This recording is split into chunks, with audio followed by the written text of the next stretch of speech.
Praise the Lord. Praise the Lord. परमेश्वर का धन्यवाद हो इस सुंदर समय के लिए, सुंदर संगति के लिए कि परमेश्वर ने एक बार फिर से हमें यह अवसर दिया है कि हम परमेश्वर की आराधना करें, परमेश्वर की महिमा करें और परमेश्वर के वचन के अनुसार हम चल सकें।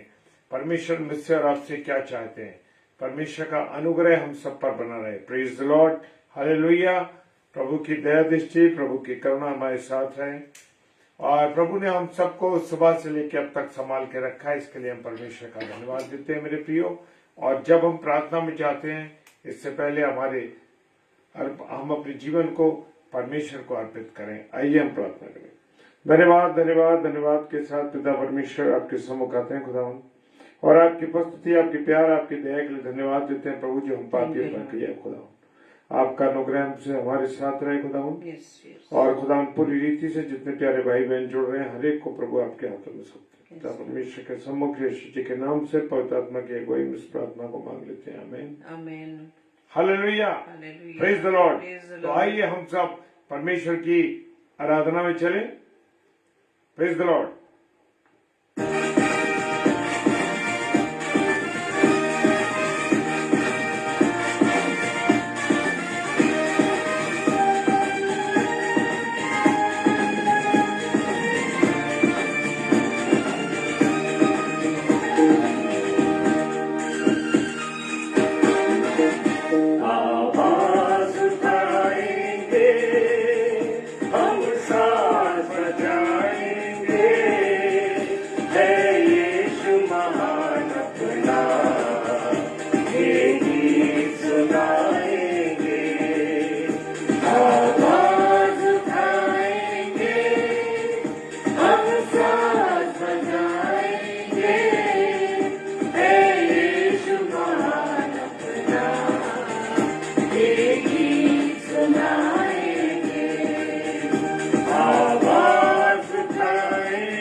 परमेश्वर ने हमसे जगत से ऐसा प्रेम रखा कि उसने अपना इकलौता पुत्र दे दिया ताकि जो कोई इस पर विश्वास करे वह नाश ना होकर परम जीवन पाए। तेरा खजाना है एक बात मोहब्बत का, पार सका कोई सागर है गुलबत का। तेरा खजाना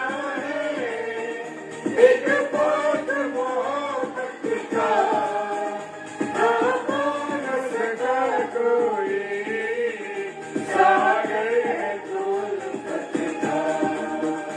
हम तेरी मोहब्बत से दिल अपना सजाएंगे, है यीशु महान अपना ये गीत सुनाएंगे।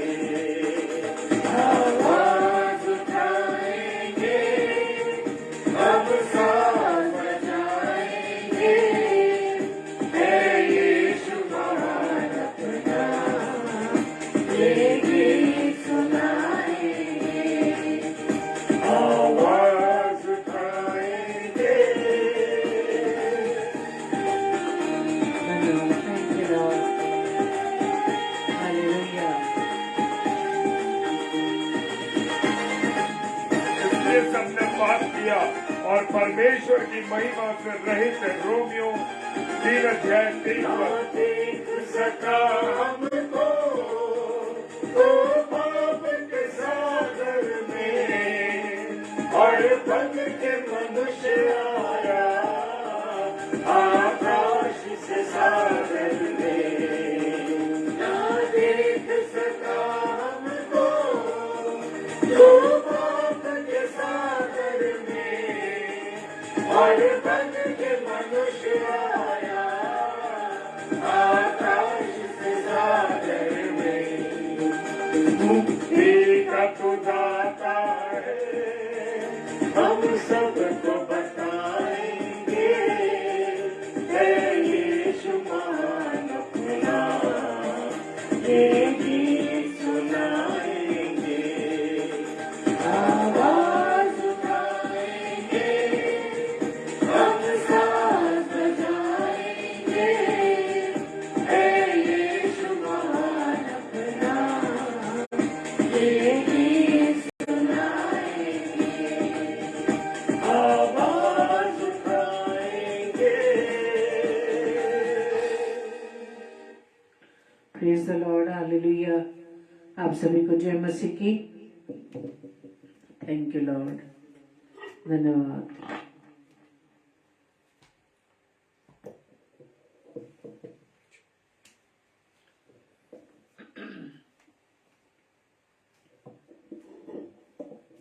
प्रेज द लॉर्ड, आप सभी को जय मसीह की। आज के सुंदर रात्रि में आप सभी का मैं वेलकम करती हूँ, प्रभु को धन्यवाद देती हूँ कि सुंदर रात्रि में प्रभु ने हमें संभाला और ये सुरक्षित रखा और हमारे हर कार्यों को सफल किया, हमें जीवित रखा ताकि हम सभी भाई बहन मिलकर परमेश्वर के वचन पर मनन कर सके, क्योंकि हमें वचन सिखाता है कि जब तक हम जीवित हैं तब तक ही हम परमेश्वर की आराधना कर सकते हैं, तब तक ही जब तक हम जीवित हैं इस पृथ्वी पर प्रभु ने हमें जिंदा रखा है, तब तक ही हम प्रभु से अपने पापों की माफी मांग सकते हैं। क्योंकि परमेश्वर का जब न्याय होगा मेरे प्रियो, उस समय हमारे पास कोई वक्त नहीं, कोई समय नहीं और उस समय कुछ भी नहीं सुना जाएगा। क्योंकि जब हम भजन संहिता 30 अध्याय में जब हम पढ़ते हैं, वहां लिखा है कि जब मैं कब्र में चला जाऊंगा तब मेरे लहू से क्या लाभ होगा।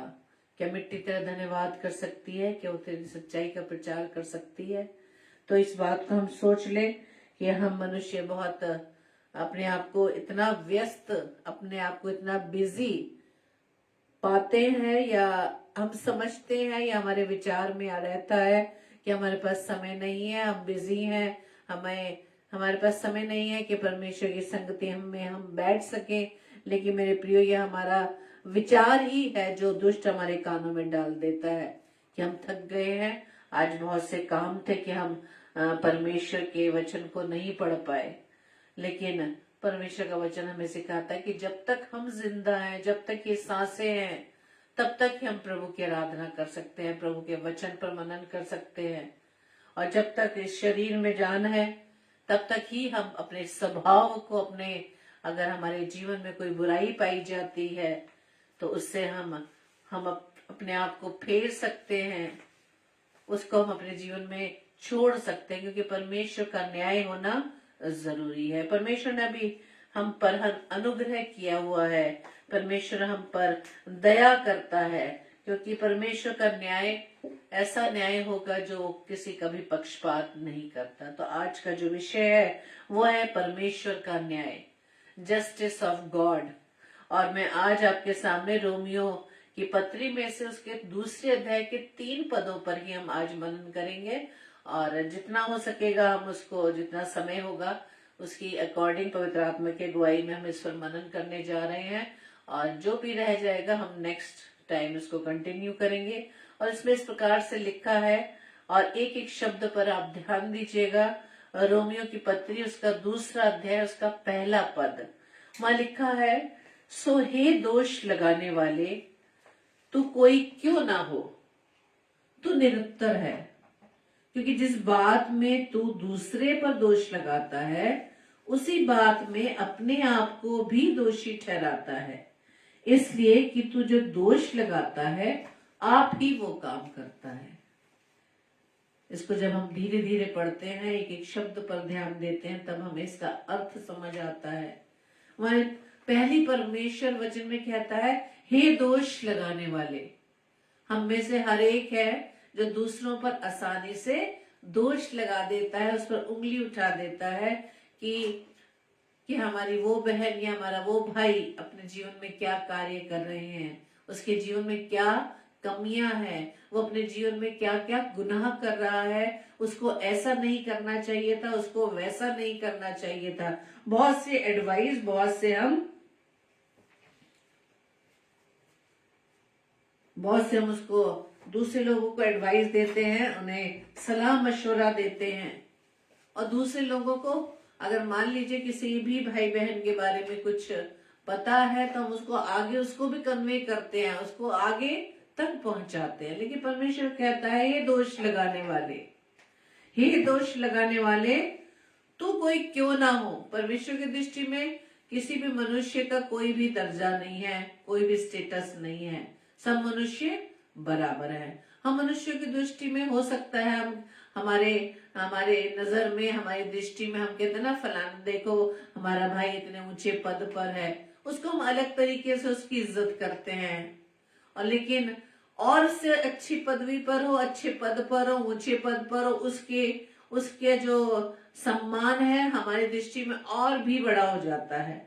लेकिन परमेश्वर कहता है, तू कोई क्यों ना हो, तू कोई क्यों ना हो, किसी भी ऊंचे पद पर बैठने वाला हो, चाहे तू कितना ही धनवान क्यों ना हो, चाहे तुम्हारे पास कितने ही राइट्स क्यों ना हो, लेकिन परमेश्वर की दृष्टि में सभी मनुष्य क्या है, बराबर में है। बराबर से वो देखता है, वो किसी का पक्षपात नहीं करता। इसलिए कहता है कि हे दोष लगाने वाले, तू कोई क्यों ना हो, तू निरुत्तर है। तेरे पास कोई जवाब नहीं है इस बात का कि हम दोष तो लगा रहे हैं, लेकिन अगर तुमसे पूछा जाए कि तुम इस बहन पर या इस भाई पर ये दोष लगा रहे हो, यदि तुमसे इसके बदले में परमेश्वर पूछे कि क्या तुम ये गलतियां नहीं करते, तो परमेश्वर कहता है तो तुम निरुत्तर है, तुम्हारे पास कोई जवाब नहीं है, क्योंकि तुम खुद ऐसी गलतियां करते हो। जिस प्रकार से हम रोज प्रार्थना करते ना है हमारे पिता की, कि हे मेरे पिता, तुझे स्वर्ग में तेरा नाम पवित्र माना जाए, और उसमें हम आगे बोलते हैं कि हमारे अपराधों को क्षमा कर, जैसे हम अपने अपराधियों को क्षमा करते हैं। बड़ी आसानी से हम रोज 2 बार 3 बार इस प्रार्थना को बोल देते हैं, लेकिन क्या सच में हम हमारे अगेंस्ट जो खड़े हैं, हमारे विरुद्ध किसी ने बुराई कर दी है, या हमारे कानों में इस बात का पता चलता है कि मेरे लिए ये लोग बातें बनाते हैं या मेरे जीवन के लिए ऐसी ऐसी बातें करते हैं, तो क्या सच में उनको हम माफ करते हैं? तो हमारे पास कोई अधिकार नहीं है कि हम परमेश्वर से अपने लिए प्रार्थना कर सके कि तुम हमारे अपराधों को क्षमा कर। इसलिए परमेश्वर कहता है तू निरुत्तर है, तेरे पास कोई जवाब नहीं है, क्योंकि तू खुद ही जो दोष लगा रहा है दूसरे पर, दूसरे को बदनाम कर रहा है, दूसरे भाई बहन की बातें 10 लोगों के बीच में तू करता है। उस बुराई को जो उसके अगर जीवन में पाई जाती है, हम आगे से आगे बातों को पहुंचाते हैं। और आजकल तो हमारे पास बहुत ही आसान तरीका है, हम फोन के द्वारा, हम व्हाट्सएप के द्वारा उस बुराई को हम आगे से आगे कन्वे करते हैं। लेकिन हम भूल जाते हैं कि जो बुराई को हम किसी भी भाई बहन के लिए करते हैं, वो बुराई हम खुद करते हैं। वो वाली बुराई नहीं करते तो दूसरी बुराइयां तो हमारे जीवन में है। इसलिए परमेश्वर की दृष्टि, परमेश्वर कहता है कि तुम निरुत्तर है, तुम्हारे पास कोई जवाब नहीं है, क्योंकि जिस बात में तू दूसरे पर दोष लगाता है, उसी बात में अपने आप को भी दोषी ठहराता है। हालेलुया। जब हम किसी पर दोष लगाते हैं, किसी में बुराई ढूंढने की कोशिश करते हैं, लेकिन हम खुद भूल जाते हैं कि हमारे जीवन में क्या है, हमारा जीवन परमेश्वर की दृष्टि में कितना पवित्र है, कितना साफ है, कितना निर्दोष है हम। इसलिए कि तू जो दोष लगाता है, आप ही वो काम करता है। Praise the Lord. इसलिए परमेश्वर का वचन लूका रचित सुसमाचार 6 अध्याय के 37 पद में लिखा है, दोष मत लगाओ तो तुम पर भी दोष नहीं लगाया जाएगा, दोषी न ठहराओ तो तुम भी दोषी नहीं ठहराए जाओगे, क्षमा करो तो तुम्हारी भी क्षमा हो जाएगी। परमेश्वर न्याय करने वाला पिता है हमारा, जो पक्षपात नहीं करता। परमेश्वर कहता है कि दोष मत लगाओ, यदि तुम दोष लगाओगे तो तुम भी दोषी ठहराओगे। Praise the Lord. इसलिए हमें दूसरों पर उंगली उठाने की बजाय, दूसरों के लिए चर्चा का विषय दूसरों को बनाने की बजाय अपने विषय में ज्यादा गौर करने की जरूरत है, ध्यान देने की जरूरत है कि क्या हम जीवन में कौन से काम सही कर रहे हैं। हमारे विचार में तो किसी के प्रति बुराई तो नहीं।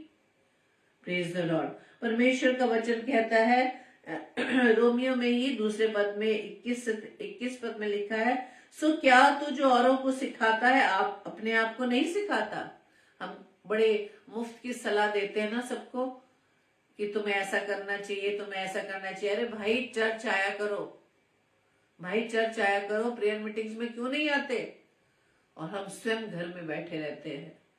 हम दूसरों को एडवाइस तो देते हैं लेकिन उसको खुद फॉलो नहीं करते। इसलिए परमेश्वर कहता है कि तू जो औरों को सिखाता है, क्या तू खुद वो करता है? क्या तू चोरी ना करने का उपदेश देता है, आप ही चोरी करता है।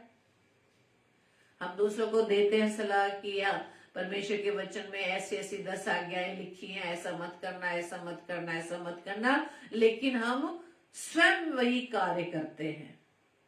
हालेलुया।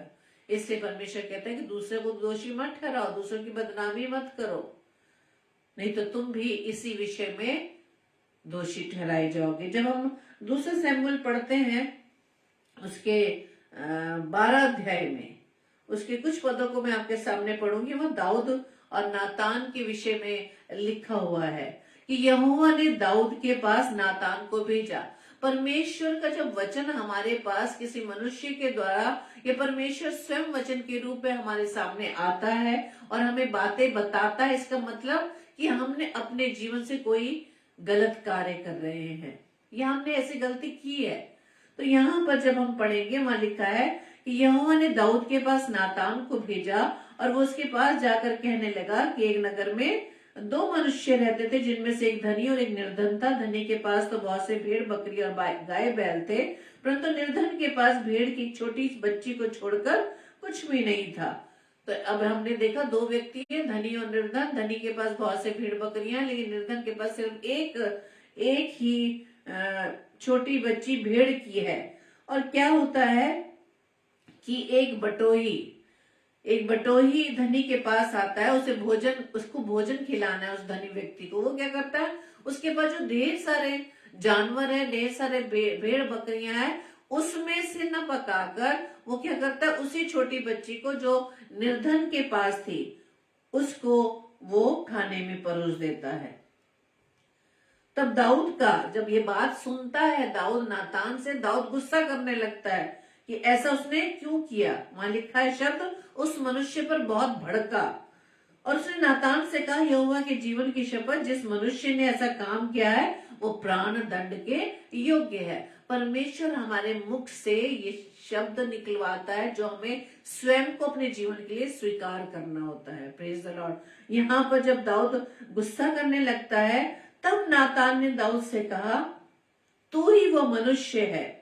इजराइल का परमेश्वर यहोवा यूं कहता है कि मैंने तेरा अभिषेक करा के तुझे इजराइल का राजा ठहराया और मैंने तुझे शाऊल के हाथ से बचाया।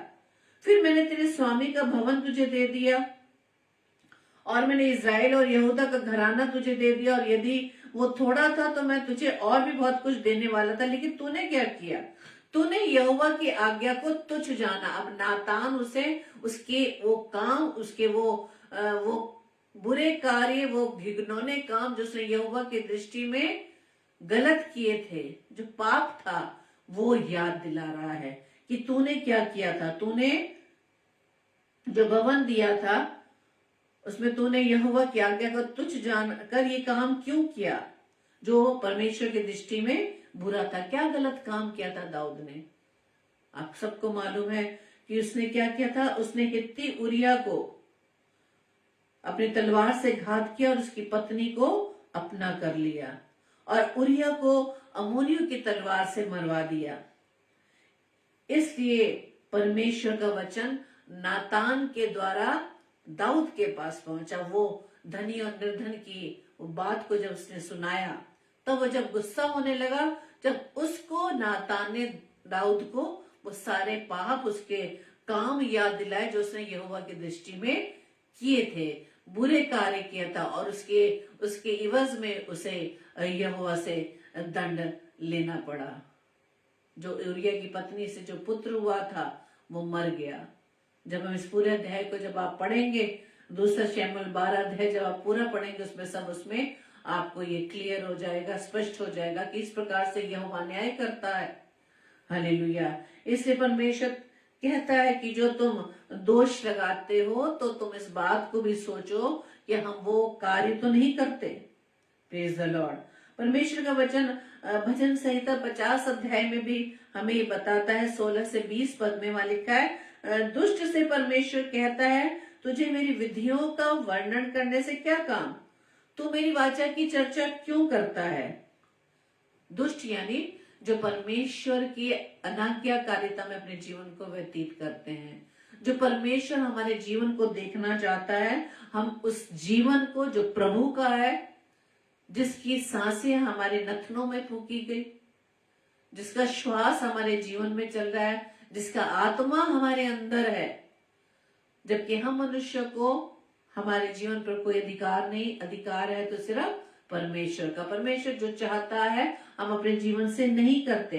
इसलिए परमेश्वर उन लोगों को दुष्ट कहता है जो परमेश्वर की अनाज्ञाकारिता में चलते हैं, परमेश्वर की दृष्टि में घिनौने काम करते हैं। परमेश्वर जिस काम को करने के लिए मना करता है हम उसे ही करते हैं। इसलिए परमेश्वर यहाँ वचन में लिखा है कि दुष्ट से परमेश्वर कहता है, तुम्हें मेरी विधियों का वर्णन करने से क्या काम, तो मेरी वाचा की चर्चा क्यों करता है। जो लोग परमेश्वर की अनाज्ञाकारिता में अपने जीवन को व्यतीत कर रहे हैं, जो परमेश्वर के दृष्टि में अच्छे काम नहीं करते, जैसा परमेश्वर चाहता है हम वैसा जीवन व्यतीत नहीं करते। परमेश्वर तो कहता है ना, सब वचन में लिखा है, पवित्र बनो क्योंकि मैं पवित्र हूँ, मेरा बुलाने वाला, मेरा भेजने वाला भी पवित्र है। क्या आज हम पवित्रता का जीवन व्यतीत कर रहे हैं? क्या वो सब कार्य कर रहे हैं जो परमेश्वर हमारे जीवन से चाहता है? इसलिए परमेश्वर दुष्ट से यही कहता है, तुम वो सब काम तो नहीं करते जो मुझे पसंद है। Praise the Lord. जो मेरी दृष्टि में सही है, जो मेरी दृष्टि में आशीष की बातें हैं, वो कार्य तुम्हारे जीवन से नजर नहीं आते, तो मेरी विधियों का वर्णन क्यों करते हो? तुम मेरी वाचा की चर्चा क्यों करते हो? क्योंकि तू तो शिक्षा से बैर करता और मेरे वचनों को तुच्छ जानता है। मेरे वचनों को तुच्छ जानता है। हम वचन का तुच्छ कब जानते हैं? जब हम वचन पढ़कर उस पर नहीं चलते, उसके विरोध में चलते हैं। हालेलुया। इसलिए परमेश्वर दुष्ट शब्द इस्तेमाल करता है। दुष्ट कहता है परमेश्वर कि तू मेरी वाचा की चर्चा क्यों करता है, तू मेरी विधियों का वर्णन क्यों करता है। हम जब आपस में जो हम अपने आप को बहुत धार्मिक बोलते हैं और आपस में बैठकर हम परमेश्वर की विधियों का वर्णन करते हैं, उसके अनुग्रह का हम वर्णन करते हैं, उसकी दया का वर्णन करते हैं, उसके वचन को जब हम आपस में मनन करते हैं, आपस में शेयर करते हैं, परमेश्वर कहता है क्यों करते हो? उस पर चलते तो नहीं हो। तुम तो मेरी शिक्षा को से बैर करते हो, उसे तुच्छ जानते हो। जब तूने चोर को देखा तब उसकी संगति से प्रसन्न हुआ। यानी जो परमेश्वर की दृष्टि में उसके अयोग्य हैं, जो परमेश्वर के अनुसार अपने जीवन को व्यतीत नहीं करते, परमेश्वर उनसे कहता है जब तूने चोर को देखा, यानी जब तूने दुष्टता के कामों को करते हुए देखा, तो उसकी संगति में तू प्रसन्न होता है। हम जहां जहां भी काम करते हैं, हमें अब आज ये सोचने की जरूरत है इस वचन के अनुसार कि हमारी संगति किन लोगों के साथ है, हम किस कंपनी में, कैसे मित्रों की कंपनी में बैठे हैं, किन प्रकार के दोस्ती हमारे किन लोगों से है। क्या हमें उनकी संगति में जो परमेश्वर की दृष्टि में सही नहीं है, उनकी संगति, इसका मतलब हमें यदि पसंद आती है, इसका मतलब ये है कि हम परमेश्वर की दृष्टि में उसके विरोध में खड़े हैं। Praise the Lord. क्योंकि परमेश्वर का वचन कहता है जब तूने चोर को देखा तब उसकी संगति से प्रसन्न हुआ, तूने अपना मुंह बुराई करने के लिए खोला और तेरी जीभ छल की बातें करती है। तू बैठा हुआ अपने भाई के विरुद्ध बोलता और अपने सगे भाई की चुगली खाता है। हालेलुया। यह परमेश्वर आज हमसे बात कर रहा है मेरे प्रियो। हमारे जीवन में भी कमी है। मैं अपने जीवन की बात करूं तो मेरे जीवन में कमी है। हम जब ऐसी संगति में आ जाते हैं तो हम अपनों की ही बुराई करने लगते हैं, उसके विषय में बात करने लगते हैं। परमेश्वर कहता है फिर क्यों मेरी विधियों का वर्णन करते हो, क्यों मेरी वाचा की चर्चा करते हो? तुझे तो ऐसी संगति पसंद है, चोर की संगति पसंद है, उन लोगों की संगति पसंद है जो झूठ बोलते हैं, उन लोगों की संगति पसंद है जो बुराई करते हैं, उन लोगों की संगति पसंद है जो चुगली करते हैं। जिन लोगों के साथ हम रहते भी हैं उन्हीं के विरुद्ध हम बातें करते हैं। Praise the Lord. तो परमेश्वर का न्याय इस विषय में भी, इस बातों में भी होना जरूरी है मेरे प्रियो, कि परमेश्वर हर एक बात का न्याय करेगा। परमेश्वर हमारा न्यायी परमेश्वर है। हालेलुया। परमेश्वर का वचन कहता है कि परमेश्वर का क्रोध तो उन लोगों की सब अभक्ति और अधर्म पर स्वर्ग से प्रकट होता है जो सत्य को अधर्म से दबाए रहते हैं। सत्य को अधर्म से कैसे दबाते हैं हम?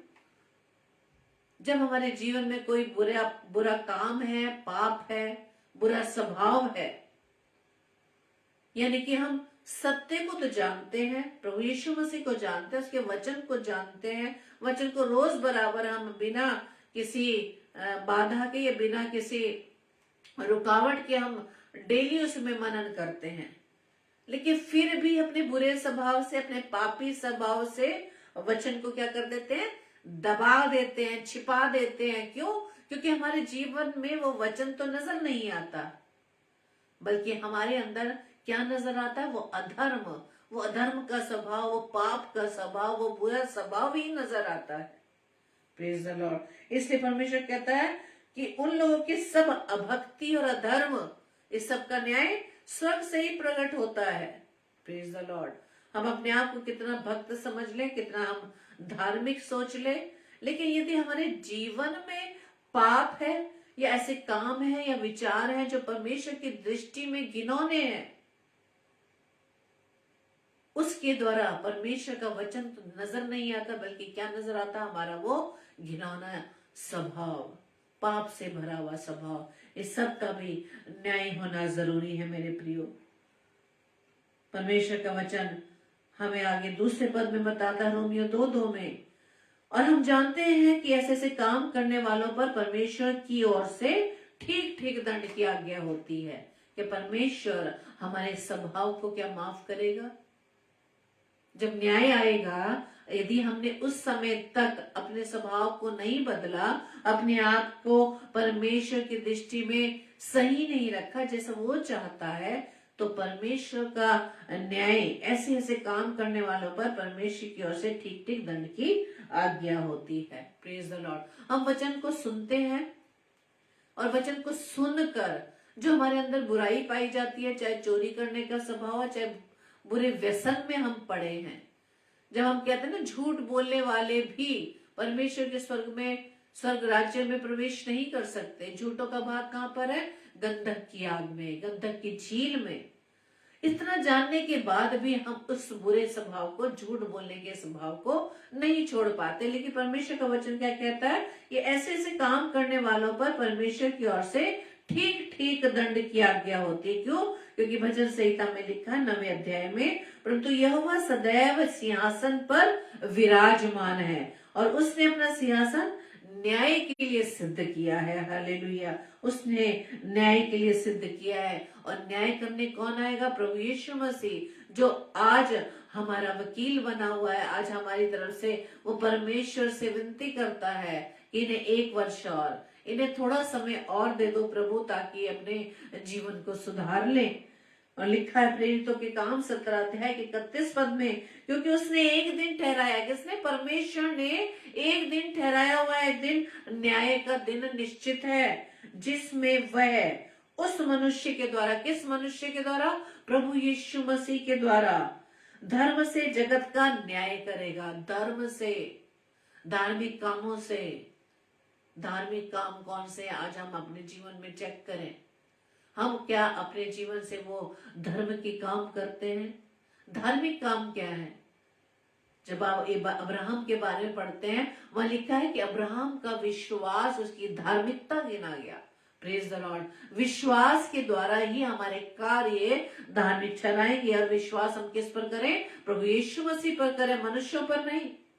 प्रभु यीशु मसीह पर हम बिना कोई सोचे विचारे, बिना कोई भी विचार, कोई भी थॉट आए बिना जब परमेश्वर पर विश्वास करते हैं, वही हमारा धार्मिकता, वही हमारा धर्म का कार्य कहलाया जाता है। तभी परमेश्वर के वचन क्या कह रहा है? क्योंकि परमेश्वर ने एक दिन ठहराया है जिसमें वह उस मनुष्य के द्वारा, प्रभु यीशु मसीह के द्वारा धर्म से जगत का न्याय करेगा, जिसे उसने ठहराया है। और उसे मरे हुए में से जिलाकर, किसको ठहराया है? प्रभु यीशु मसीह को ठहराया है न्याय करने के लिए। उसमें लिखा है उसे मरे हुए में से जिलाया है और वो जीवित है। हालेलुया। और ये बात सब पर प्रमाणित कर दी है। Praise the Lord. परमेश्वर ने ये बात प्रमाणित कर दी है कि जिस मनुष्य को न्याय करने के लिए परमेश्वर की ओर से ठहराया गया है, वो क्या हो गया है? वो जीवित हो गया है। हालेलुया। वही हमारा न्याय करेगा मेरे प्रियो। Praise the Lord. वही हमारे लिए न्याय करेगा। परमेश्वर का वचन बताता है, जिकेल की पुस्तक उसके 18 अध्याय के 29 पद में, इजराइल का घराना कहता है कि प्रभु की गति एक सी नहीं। प्रभु की गति एक सी नहीं। यहोवा के सामने हो, क्योंकि वो पृथ्वी का न्याय करने को आने वाला है। वो धर्म से जगत का और सिधाई से देश देश के लोगों का अन्याय करेगा। हालेलुया। उसकी दृष्टि में सब मनुष्य समान है। सभी मनुष्यों को उसने अपने स्वरूप, अपनी समानता में बनाया है। और परमेश्वर चाहता है कि हर मनुष्य का उद्धार हो, हर मनुष्य का उद्धार हो, किसी का जीवन नाश ना हो। प्रभु यीशु मसीह चाहता है कि किसी भी मनुष्य का नाश ना हो। हालेलुया। तभी तो उसने हम सब के लिए कलवरी क्रूस पर अपना बलिदान दे दिया, ताकि हम सब बचाए जाएं। एक ही बलिदान काफी है मेरे प्रिय। अब कोई नहीं है जो हमारे लिए अपनी जान दे दे, बल्कि अब परमेश्वर का न्याय निकट है। वो चाहता है कि हमारा जीवन परमेश्वर की दृष्टि में निर्दोष हो। हम दूसरों को दोषी न ठहराएं। हम दूसरों को दोषी न ठहराएं, क्योंकि परमेश्वर का वचन कहता है कि तुम इस विषय में निरुत्तर हो। हालेलुया। जैसे कि दाऊद और नातान के विषय में अभी हमने पढ़ा कि नातान के द्वारा यहोवा ने, परमेश्वर ने दाऊद को वो उसकी सारी वो अपराध, उसके गुनाह याद दिला दिए। आज हमें भी अपने विषय में सोचने की जरूरत है कि हमारे जीवन से कौन से गुनाह हो रहे हैं, क्योंकि परमेश्वर का वचन बताता है कि यहोवा धर्मी को परखता है, परंतु वो उनसे जो दुष्ट है और उपद्रव से प्रीति रखते हैं अपनी आत्मा में घृणा करता है। अपनी आत्मा में घृणा करता है। हालेलुया। हमें याद होगा जब परमेश्वर ने, यहोवा ने पृथ्वी को जल प्रलय के द्वारा नष्ट किया, कहता है ना वचन में कि मैं मनुष्य को बनाकर पछताता हूँ। हालेलुया। आज भी वो इस बात के लिए पछता रहा है।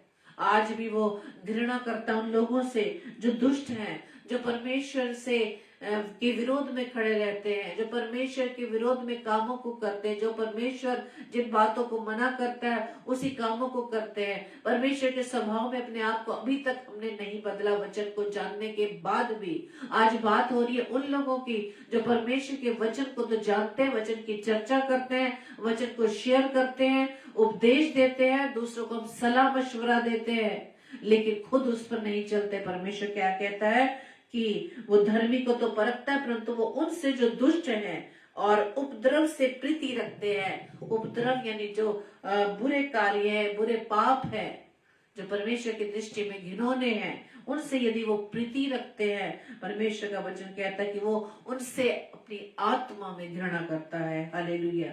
अपनी आत्मा में घृणा करता है। Praise the Lord.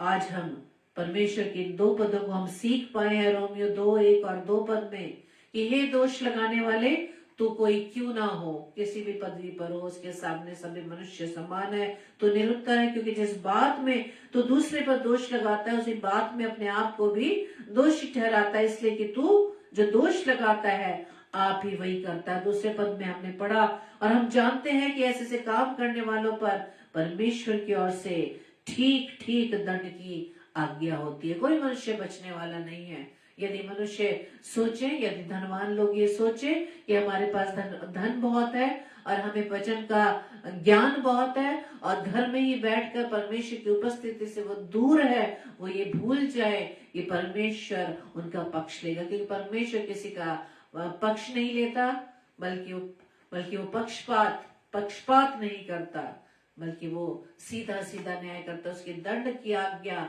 ठीक ठीक होती है। Praise the Lord. और आगे के वचन को हम नेक्स्ट टाइम फिर कंटिन्यू करेंगे।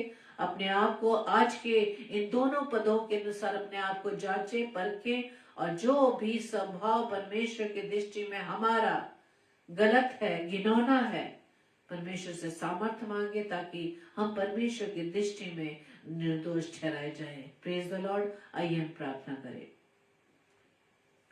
धन्यवाद धन्यवाद धन्यवाद पिता परमेश्वर।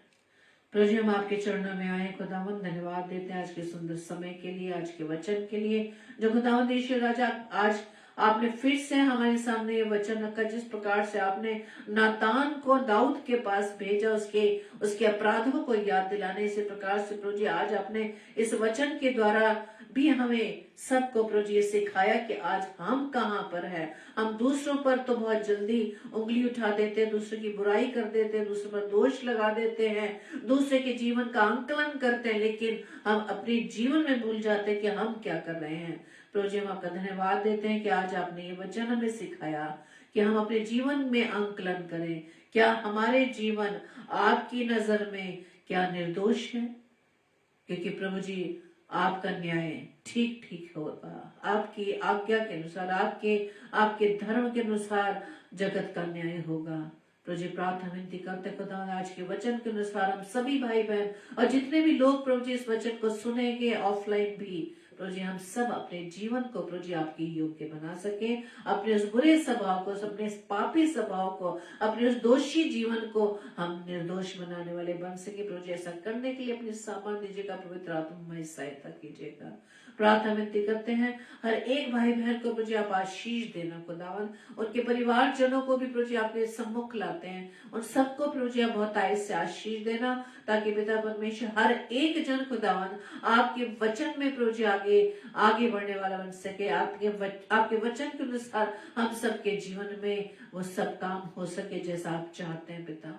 प्रार्थना विनती करते खुदावन जितने भी बीमार है हर एक की प्रभु जी आप सुधि लीजिएगा, हर एक पर प्रभु जी आपका अनुग्रह बना रहे, हर एक का जीवन प्रभु जी आपके महिमा के लिए इस्तेमाल हो सके पिता। प्रार्थना विनती करते खुदावन उन तमाम भाई बहनों के लिए जो आपके वचन को तो जानते हैं, जो आपकी विधियों का तो वर्णन करते हैं, जो आपकी वाचा की चर्चा करते हैं, लेकिन प्रभु जी अपने सभाओं में वो दुष्ट की सभाओं में प्रभु जी उन सभी को प्रभु यीशु मसीह, उन सभी के जीवन को प्रभु यीशु मसीह में आपके नाम से मांग लेती हूँ खुदावन, ताकि उनका जीवन खुदावन यीशु राजा दुष्ट की ओर न होकर बल्कि प्रभु जी आपकी और आपकी दृष्टि में प्रभु जी निर्दोष होने वाला बन सके पिता।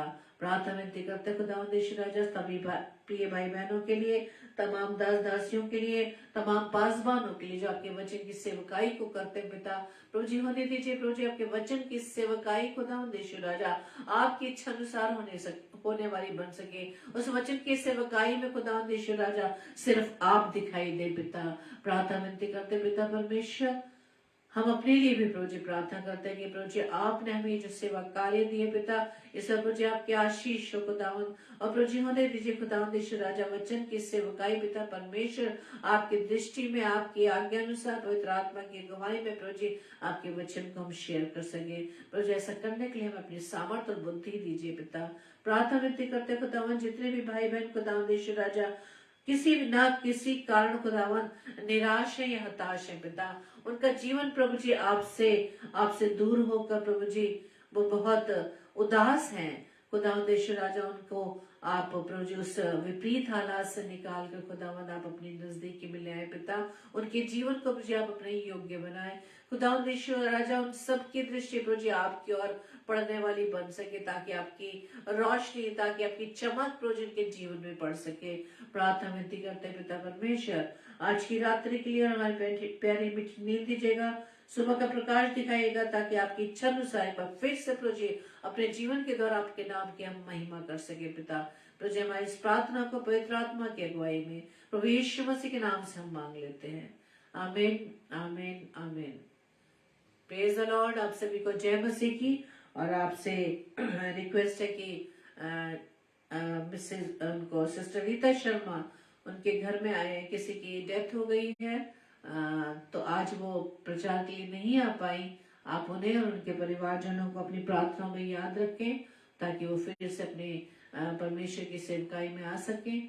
और कल के लिए सूचना इस प्रकार से, कल रात्रि 8 से 9 बजे सिस्टर रेणुका साइलस, जो हर ट्यूसडे 8 से 9 बजे परमेश्वर के वचन को लेकर आती है, हमारी इस प्यारी बहन को अपनी प्रार्थना में याद रखें। और साथ ही साथ आप हमें भी अपनी प्रार्थना में उठाए रखें और एक दूसरे को भी अपनी प्रार्थना में उठाए रखें, ताकि हम वचन के अनुसार अपने आप को, अपने जीवन को प्रभु की योग्य बना सके। जैसा कि प्रकाशित वाक्य 3:11 में लिखा है कि मैं शीघ्र आने वाला हूँ, जो कुछ तेरे पास है उसे थामे रख, ताकि वो जीवन का मुकुट जो परमेश्वर हम सबको देना चाहता है, उस जीवन के मुकुट को हम लेने वाले बन सके। आमीन। जय मसीह की। Praise the Lord.